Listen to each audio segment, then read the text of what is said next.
Hasil alam kacang tanah banyak dijumpai di bumi tanah Intan Bulaeng, Sumbawa. Untuk bisa menghasilkan kacang siap panen, dibutuhkan waktu tanam selama 4 bulan atau lebih.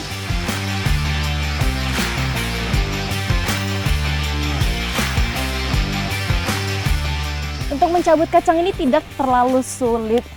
Jadi nariknya itu tidak perlu membutuhkan tenaga yang terlalu kuat, dan kacang yang bisa dicabut itu yang daunnya sudah berwarna kuning seperti ini. Kacang tanah masuk ke Indonesia pada awal abad ke-17 yang dibawa oleh pedagang Cina dan Portugis. Kacang tanah yang sudah dicabut kemudian dipisahkan dari bagian akarnya.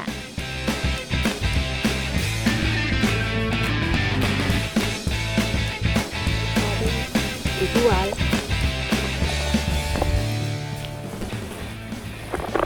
Kacang-kacang ini harus dijemur terlebih dahulu sebelum siap untuk dijual. Nah, biasanya itu tergantung matahari. Kalau mataharinya bagus bisa cuma 3-4 hari aja. Pengawetan kacang tanah cukup hanya dengan dijemur untuk membuat polong kacang tanah tetap segar hingga berbulan lamanya.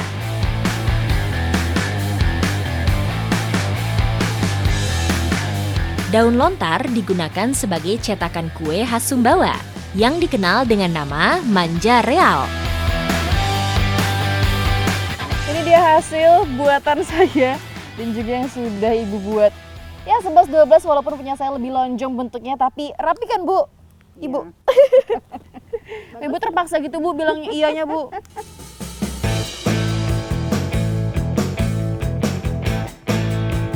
Daun lontar digunakan selain karena mudah didapat, juga sebagai lambang kearifan masyarakat Sumbawa dalam memanfaatkan alam sekitar. Kemudian, kacang tanah yang sudah kering dipisahkan dari bagian kulitnya. Inilah kenapa kacangnya harus dijemur supaya pengupasannya itu lebih gampang, lebih tahan lama, dan juga isinya tetap segar.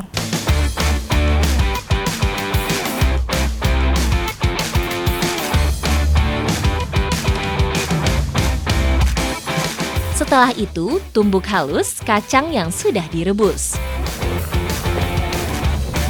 Kacang tanah ditumbuk menggunakan alu dan lesung agar tekstur khas kue manja real terjaga, tidak terlalu halus atau kasar. Ini dia kacang yang sudah direbus dan juga dibersihkan. Ditumbuk dulu, dihaluskan sebelum nanti dicampur dengan bahan-bahan yang lainnya. Masak kacang yang sudah dihaluskan bersama gula putih. Bahan manja real yang sederhana seakan mencerminkan hidup masyarakat yang sederhana tapi kaya makna. Kacangnya harus dimasak dulu nih bareng sama gula dan ditunggu hingga caramelize supaya nanti lebih gampang ketika dicetak.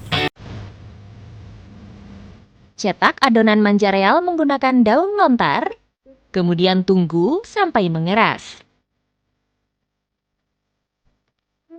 Keterampilan membuat manja real diwariskan secara turun-temurun. Kue ini seringkali dijadikan kudapan saat hari besar. Manja real ini artinya itu penuh dengan kehati-hatian. Makanya seluruh proses pembuatannya itu harus detail banget, dan bahkan ini untuk mencetaknya itu harus hati-hati supaya dia rapi.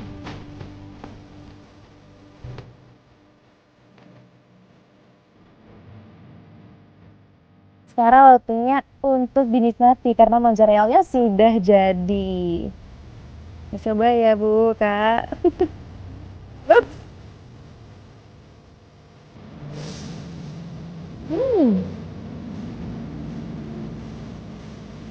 Rasanya manis, terus ada sedikit smoky-nya gitu, dan teksturnya tuh mirip enteng-enteng kalau di Jawa.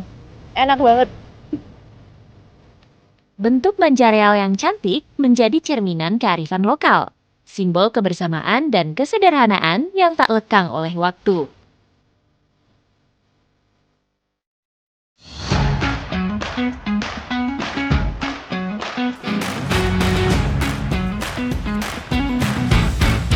Misi kali ini saya akan mencari madu hutan untuk diolah menjadi minuman.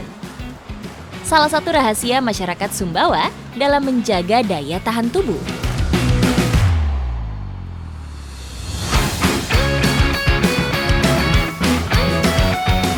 Sumbawa memang terkenal dengan kualitas madunya yang luar biasa. Kali ini saya bersama dengan masyarakat lokal di sini mau mencari madu liar yang ada di sekitaran Kecamatan Moyohulu, Kabupaten Sumbawa Barat.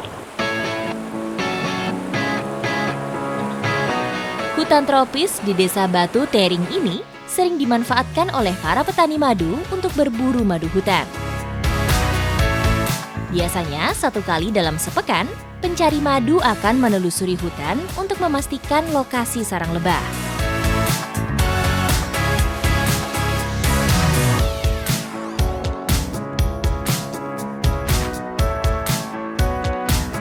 Karena memang madu yang kita cari ini adalah madu liar, jadi treknya harus melewati hutan seperti ini dan kata bapaknya sebentar lagi kita sudah mau sampai ke titiknya.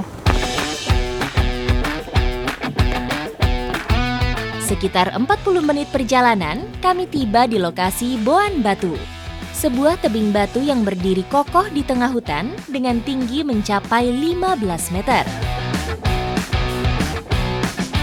Seketika, mata saya tertuju ke satu sarang lebah yang bergantung di tebing.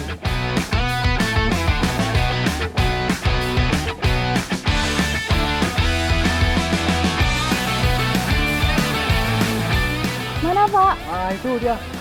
Dapat ya. Oh iya, wah gede banget. Besar sekali itu. Dari sini kita sudah bisa melihat ada sarang lebahnya di atas sana, gede banget itu. Ini kira-kira umurnya berapa Pak? Alhamdulillah, sekitar ya kurang lebih 3 minggu ini. 3 minggu ya? Wow, gimana naiknya kita Pak? Naik dari atas sana. Muter berarti? Muter.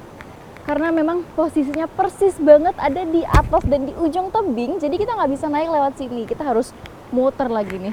Kita lewat mana berarti Pak? Lewat sana muter. Ke sana lagi muter ya? Kurang lebih setengah jam. Yaudah, oke, ayo Pak. Sarang lebah yang kami jumpai berada di puncak atap tebing, sehingga kami harus mencari jalan lain untuk bisa mencapainya.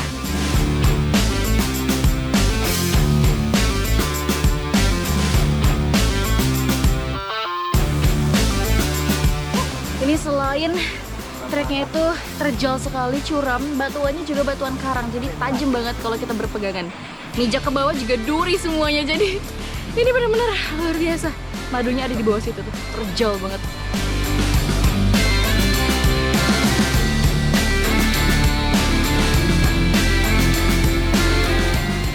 Wah, jalanannya ekstrim sekali. Ini selain curam, kiri kanan, atas bawah semuanya duri, jadi harus hati-hati. Sebelumnya, kami menyiapkan alat pengaman terlebih dulu, seperti bahan-bahan untuk pengasapan, yaitu kayu kering dan dedaunan.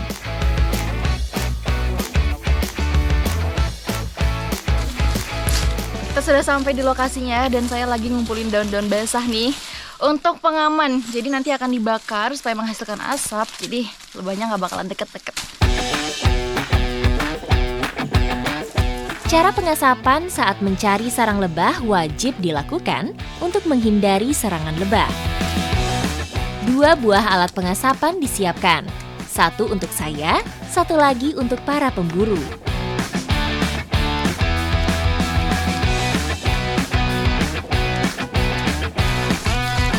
Nah, ini dia pengaman kita. Kalau di sini nyebutnya api poyong. Ini sudah jadi, tinggal dibakar dan kita siap untuk memanen.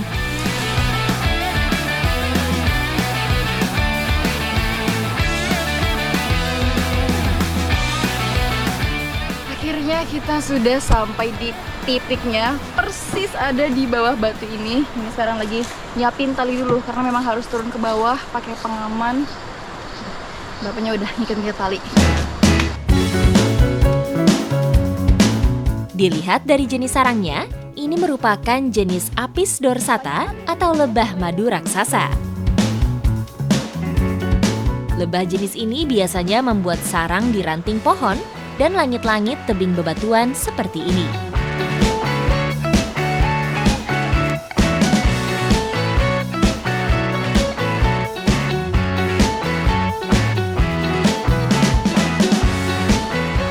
sudah turun dan karena memang ini posisinya curam sekali, hanya bisa dilakukan oleh profesional. Jadi saya menunggu di atas sini. Menggunakan seutas tali, pengambilan sarang lebah masih dilakukan secara tradisional. Berbekal media pengasapan, pencari lebah berpijak di antara bebatuan dan menuruni tebing.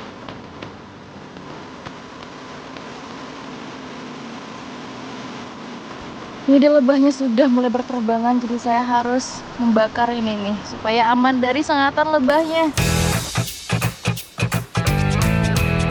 Usaha pengambilan sarang madu menemui kendala. Pengasapan gagal menyala. Namun perlahan, sarang lebah berhasil dieksekusi.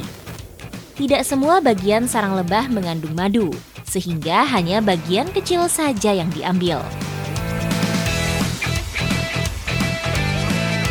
Menyisakan sarang lebah seperti ini juga sengaja dilakukan untuk menjaga habitat, agar lebah tetap berkembang biak dan membangun koloni yang baru.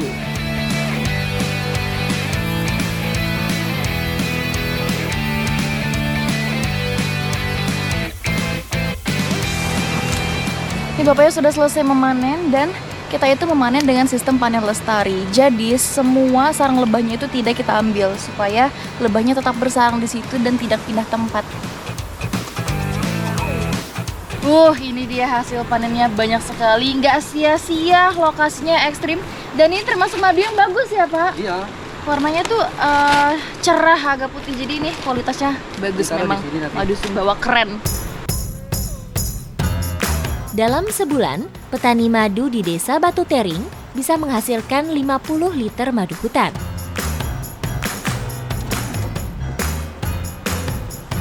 Madu yang baik biasanya dihasilkan saat cuaca panas, saat tidak ada hujan yang bisa menurunkan kualitas madu. Hasil panen kali ini luar biasa dan ini nanti akan kita olah menjadi sesuatu.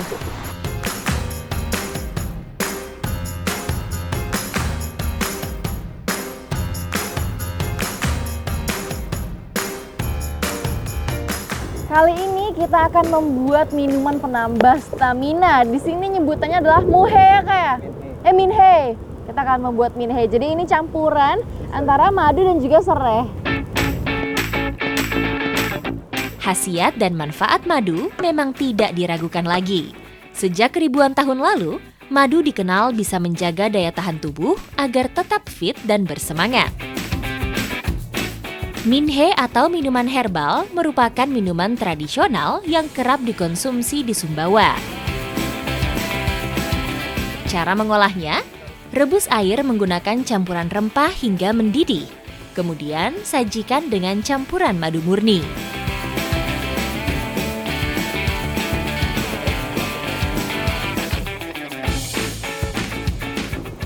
Madunya harus disaring dulu dan dia itu tidak boleh terlalu banyak kalau untuk konsumsi madu hutan karena kalau terlalu banyak itu bisa panas ya Pak perut malahan. Jadi secukupnya aja. Ini dia minhenya sudah jadi, diseduh dengan air rebusan serai. Jadi si madunya ini jangan dimasak karena nanti bisa rusak ya Pak. Dan ini karena memang kita lagi di tengah hutan, pas banget cuacanya lagi hujan terus ini. minum hangat-hangat kayak gini. Mantap bro.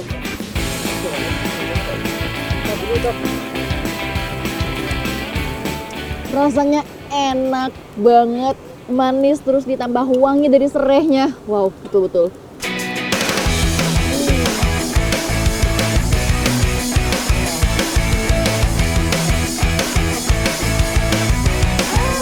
Penggunaan madu untuk menjaga kesehatan menjadi salah satu resep tertua di dunia. Madu dapat menjaga stamina dan melindungi diri dari penyakit.